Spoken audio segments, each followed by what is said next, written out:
Hi, everybody. This is Addison Shonland from AirInsight, and I'm joined by Ernie Arvai, who is also from AirInsight. And today we're going to share a presentation with you, which is a forecast on business aircraft. Ernie, let's start and talk about what we have going here. We've been doing forecasts internally on business aircraft for quite a number of years.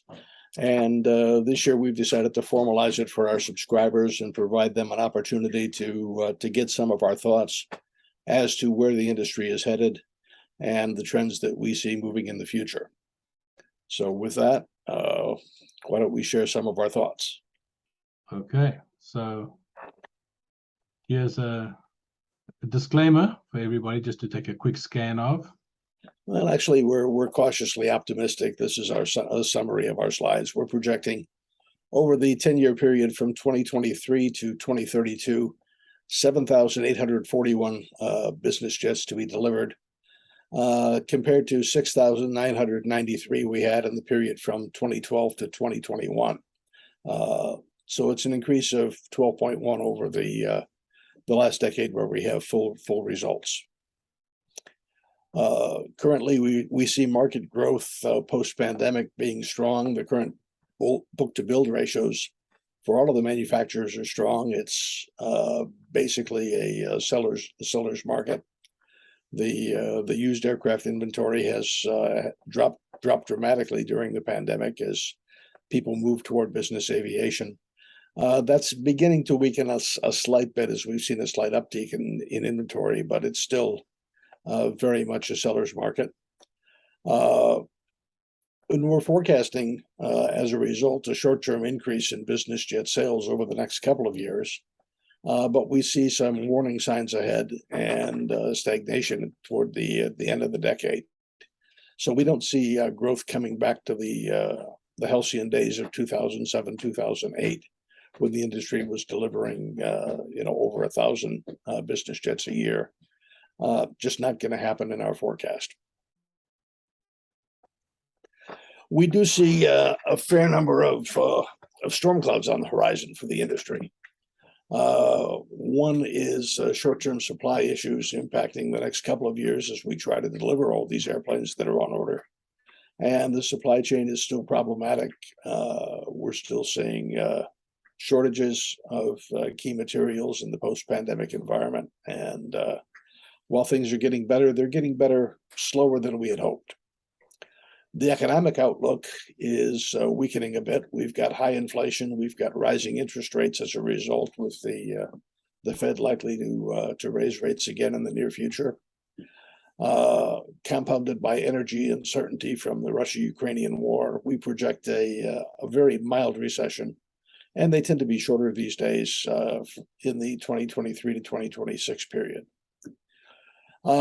Environmentally, France is likely to place some sanctions on business travel, and we've linked in the story an article showing new taxes coming in.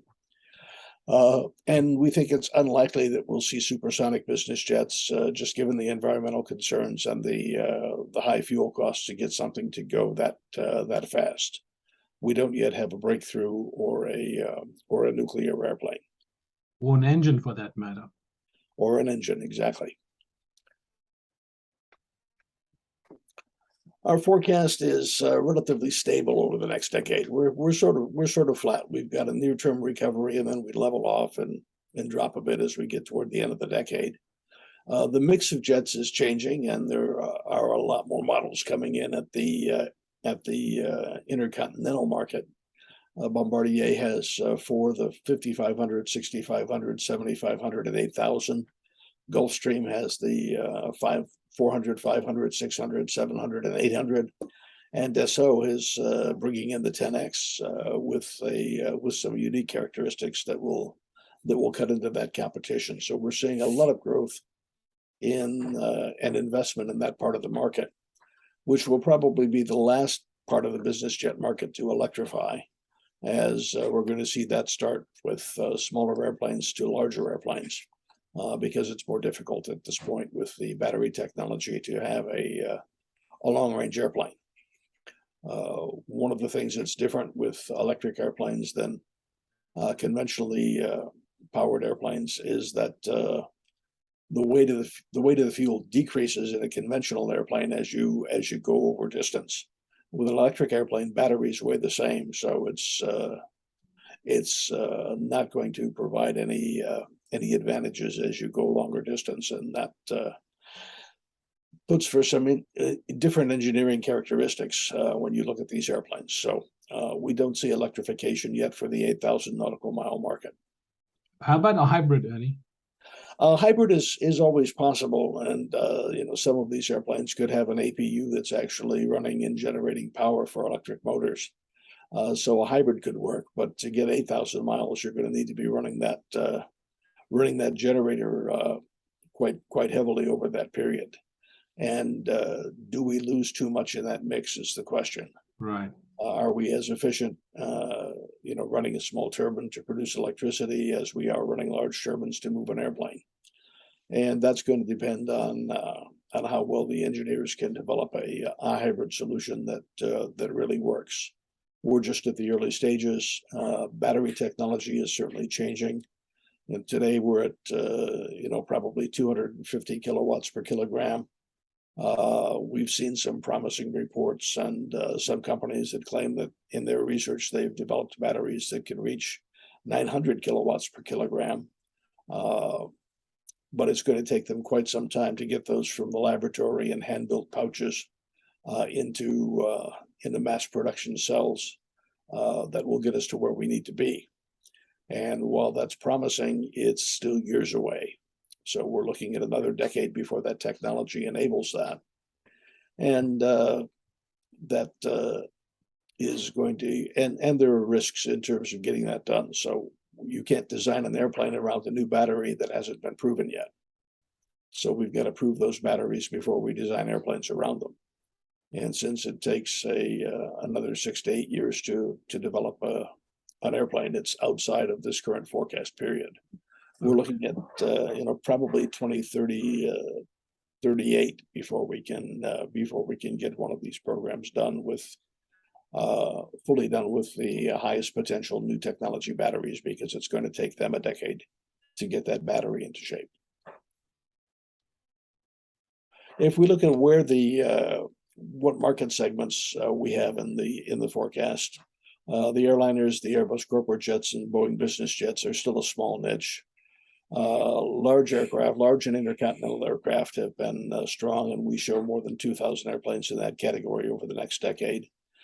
Mid-size airplanes, a little bit of growth there, but not as much. The light aircraft, just a slight bit of growth there, and the very light aircraft, some growth there, primarily because the Cirrus jet came in at the latter end of the prior decade, and we'll have a full 10-year run in this new forecast. So apart from the last couple of years, year-to-year growth is not that great, but decade-wise, if we go back 6 or 8 years before the Cirrus jet came on, then those comparisons are favorable. So most of that growth comes from not having one of the most popular models out there a decade ago. Light jets will have the slowest growth. We've got a couple of popular models. The Phenom 300E remains a bestseller. The PC-24 will deliver its 200th aircraft very quickly in its life cycle this coming year. The midsize and larger markets will be active with new models, including the wide cabin Falcon 6X in the super midsize market. Very light jets, we talked about Cirrus a moment ago, and converted airliners have remained fairly stagnant. That's a small niche of usually large corporations who want to have a private airliner to move from facility to facility. And also government customers, right? And government customers as well, yes.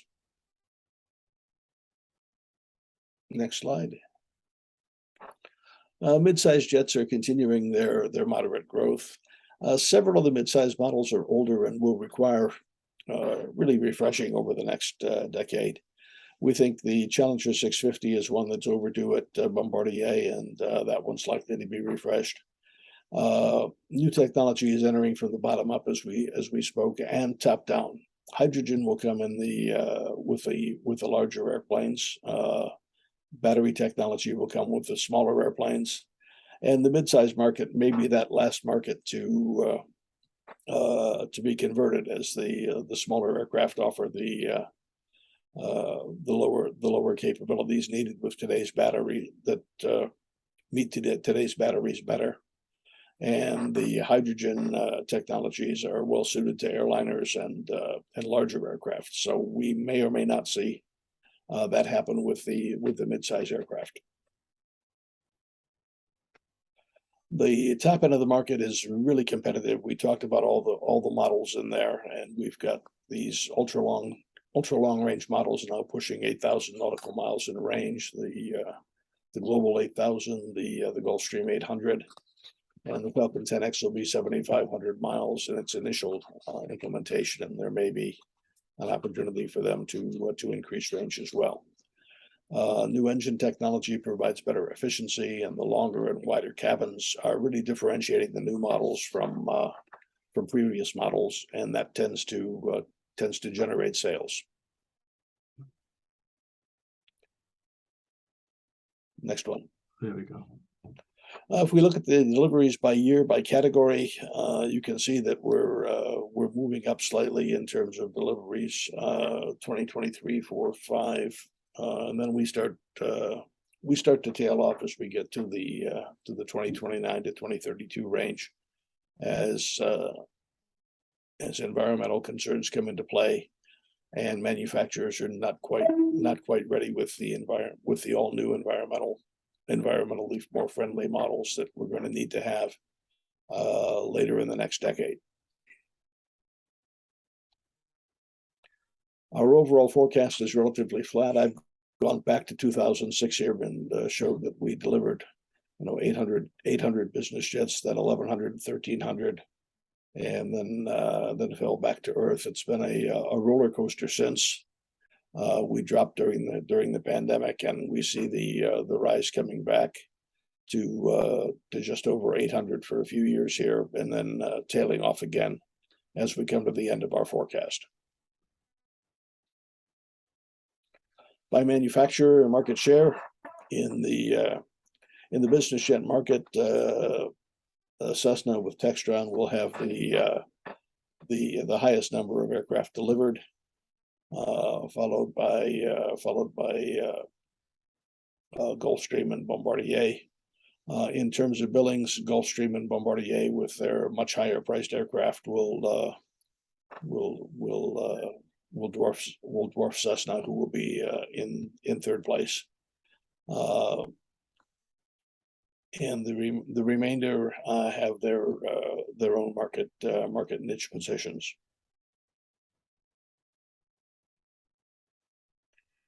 If we look at Bombardier, we think they're going to need to replace the 650, and we have them looking at something close to the end of the decade to do that.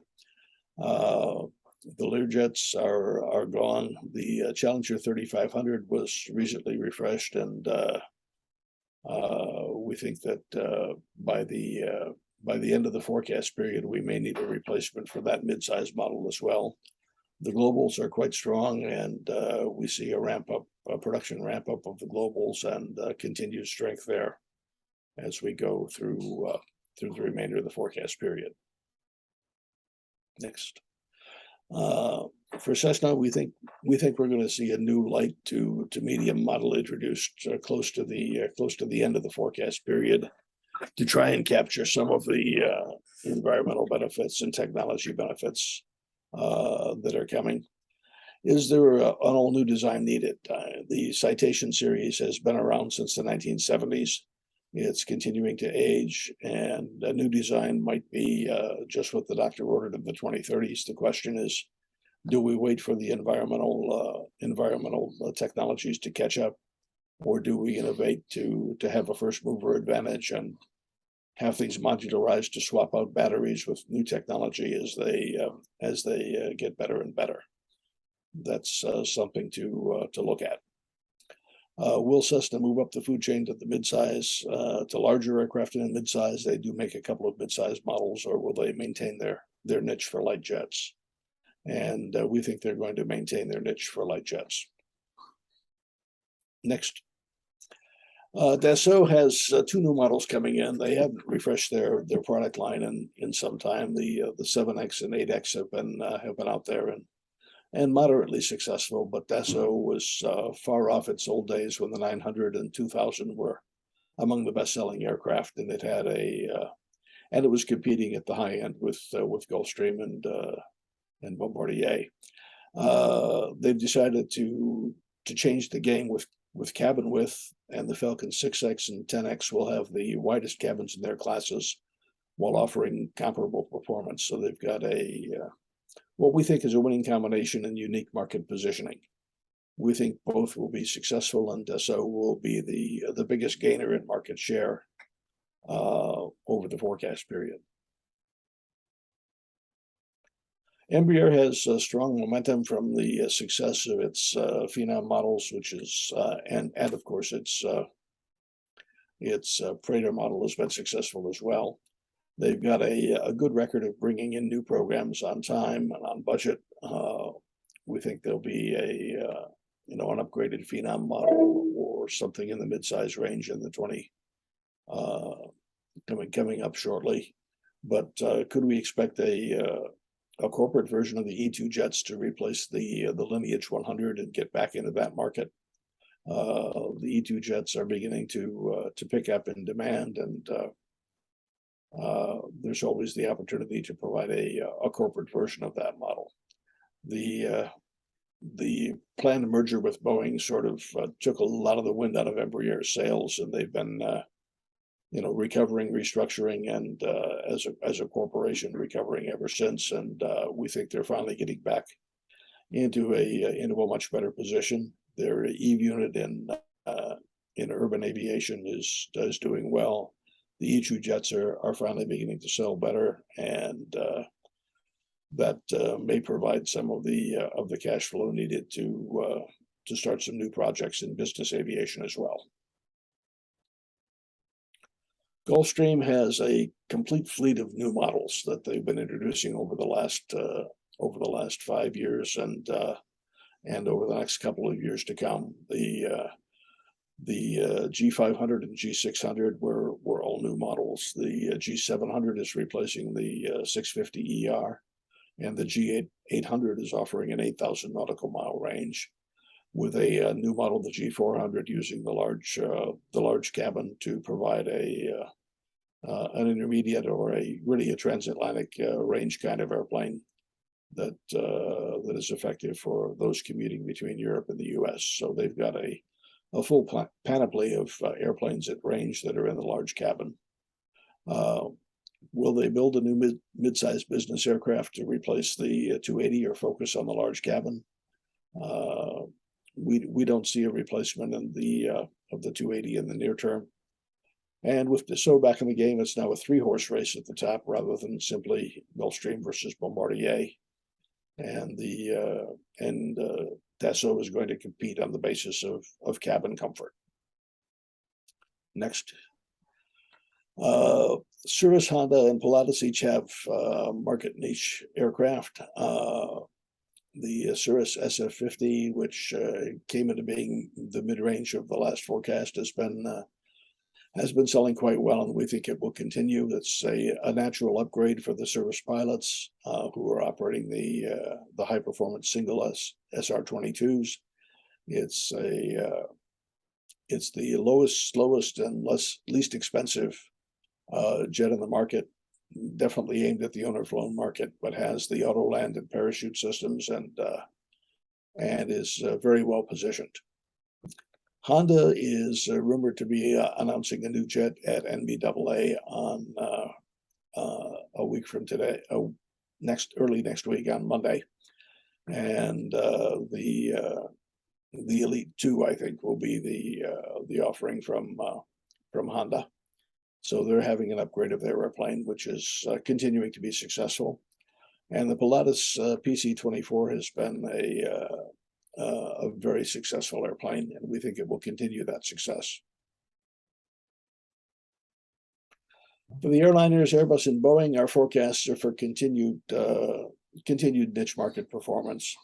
The problem with this market is supply chain issues are providing constraints to growth, and the airliner OEMs need to deliver to their major customers, the airlines, before they deliver to the corporate market. So getting a delivery slot for one of these airplanes can be a difficult process, and getting it built and getting it completed will take some time. It's a limited market. There are a limited number of production slots and a limited number of players.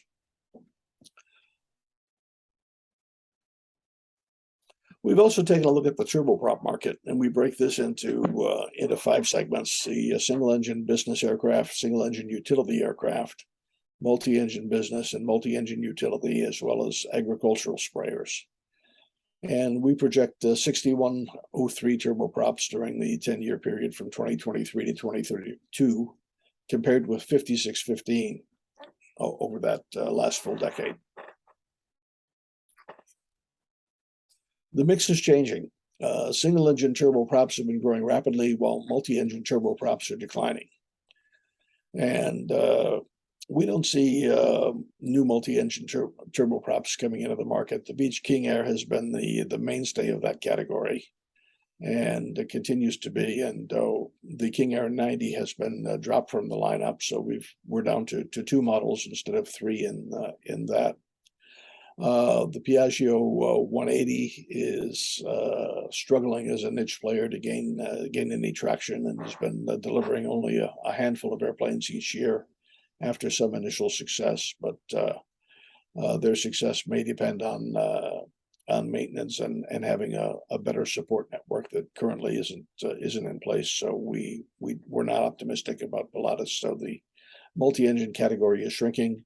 The single-engine category is improving, and much of that is based on the reliability of the single-engine turboprop engines, and better fuel burn.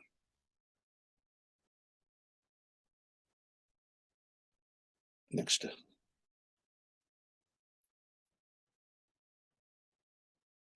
The utility turboprop market is very steady. The single-engine utility turboprops will grow slightly. We expect the multi-engine turboprop really coming from the new Cessna Sky Courier and their order with FedEx to be the key player there. The new Kodiak 900 will become a successful player for Daher in the single-engine utility market. And the Caravan continues to be in a unique niche, and will continue as it rebounds from pandemic lows to near pre-pandemic levels over the next couple of years.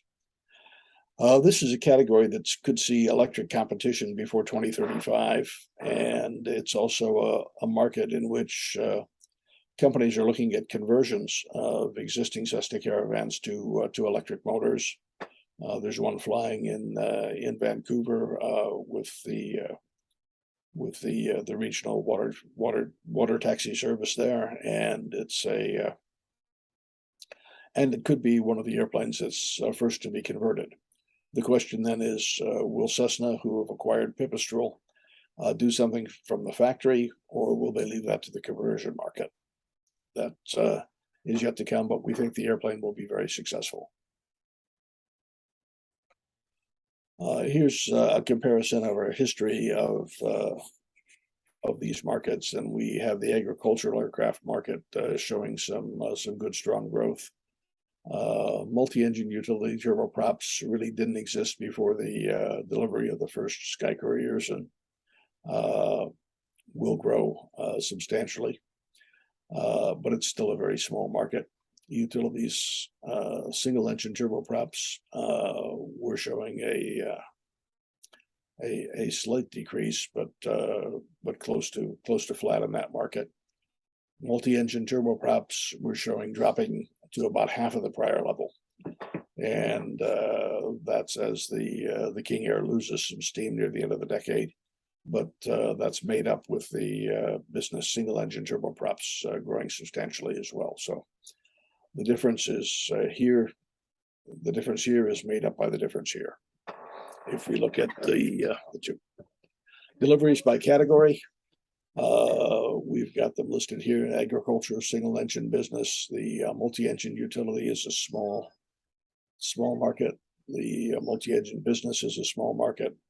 The single engine business and single engine utility are stronger markets there. Our delivery forecast for turboprops remains a little more positive. We see a rise back to near historic highs, and then a flattening out, but a flattening out at a higher level than we've been at for the last decade. So we're positive on the turboprop market. Our market share with the ag aircraft, air tractor is the market share leader. But if we look at Beechcraft and Cessna and put them together, they're the leader of the more conventional business and utility aircraft. Textron by model, we have forecast for the Beech Denali, which is their new single engine model coming out. That's probably the replacement for the King Air 90. It's been a long time coming with a couple of delays, but should finally arrive next year and should be a successful airplane. The King Air family is now down to 2 airplanes, and we show the numbers decreasing. And the Caravan and Sky Courier continue to roll along successfully in the utility market. Daher has their successful TBM series with the latest TBM 960 now in production and being delivered. The Kodiak 900, a new model that was introduced just a couple of months ago at EAA Oshkosh, offers better performance than the Kodiak 100 and should be a very successful airplane in the utility market. And Daher continues to grow, and we think the company will capitalize on its North American presence, investments in suppliers, and grow its presence in the U.S. Pilatus, the Pilatus Porter is finally out of production after delivering the last couple in 2021, but the PC-12 continues to be a best-selling turboprop in a unique market niche. It was recently refreshed, and we expect sales to continue to be strong for this aircraft over the next decade.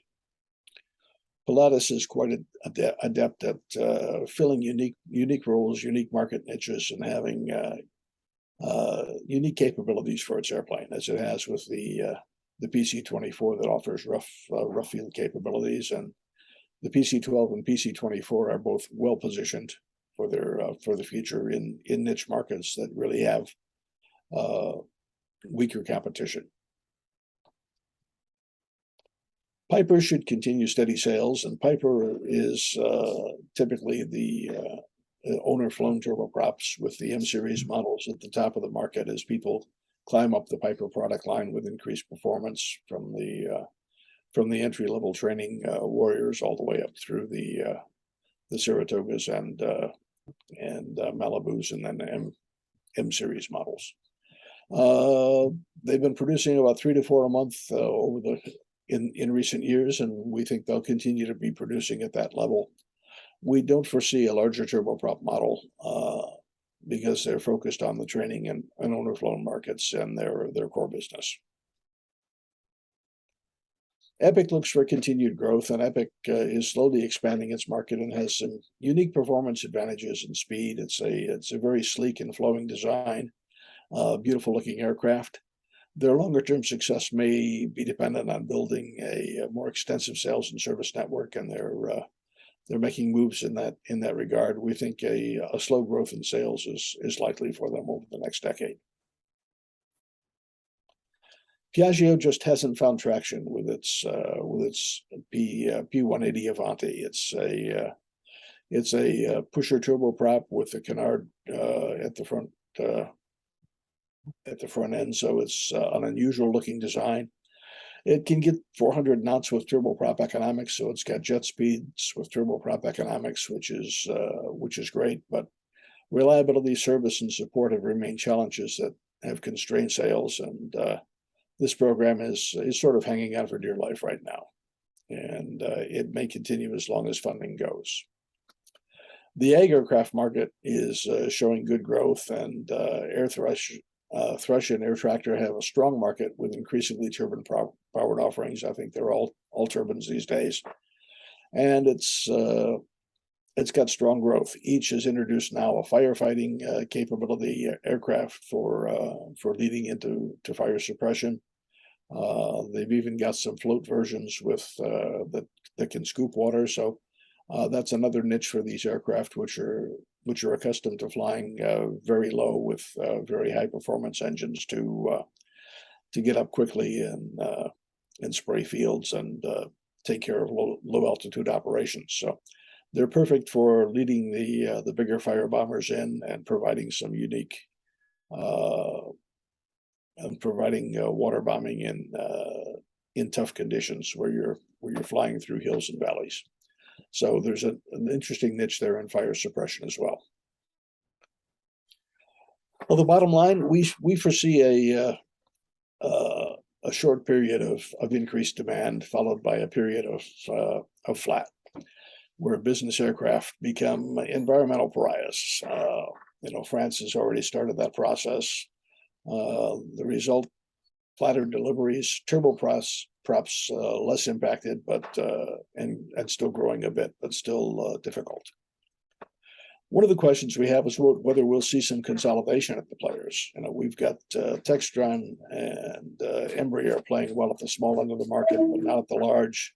We've got Dassault, Gulfstream, and Bombardier playing primarily at the large markets, and there would be synergies if a couple of these companies could get together, one making the small, one making the large, but you could consolidate, service and support networks, consolidate some of the overheads, and it may make economic sense from a synergy standpoint for a couple of these companies to merge over the next decade. Electrification is coming. There's going to be investment. There's innovation from a number of smaller firms who are coming up with innovative new projects.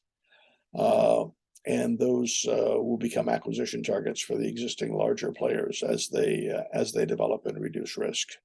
So we're looking for some interesting times ahead from a technology perspective, and we think that that new technology wave may cause a slight slowdown near the end of this forecast period as people transition from existing to newer technologies and take a very hard look before they make new product decisions.